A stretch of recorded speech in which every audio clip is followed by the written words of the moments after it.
Komeleya Nûbiharê li Batmanê ji bo Selaheddînê Eyyûbê panelek li dar xist. Di panelê de behsa jiyan û serpêhatiya Selaheddînê Eyyûbê hate kirin.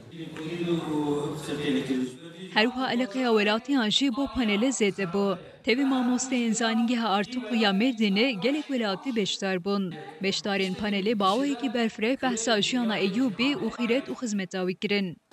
Wexta ku çû cem Qutbedînê Hezbanî qismamê wî ku wer neke xala müşterekê we Kurdbûna hev dûne. Wer neke dijî Kurdê xwe nesekine, dijî wî neçe. Ji bo Selaheddînê Eyyûbê wek şoreşgerê wê serdemê hate gotin. Wekî din serokê Şaxa Nûbihara Batmanê ji bo Eyyûbê got ew ji bo gelê Kurd şexsekî bêhempak e. Li dinyayê edalet û fermandarî kiriye û heta Qudus jî ji destê ji min xelas kiriye. Ji bo wisa ev mijara Selaheddînê Eyyûbê em gelek girîng dibînin. Li ser vê me panelek li dar xist. Armanca wê ev e ku milletê me ji hay ji dîroka xwe ji huner û zimanê xwe haydar bibe, lê xwedî derkeve.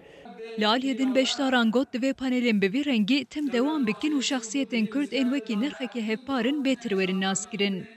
Em hêvîdarin gelek panelê wisa dewam bike û em gelek şexsiyetên Kurd tir nas bikin.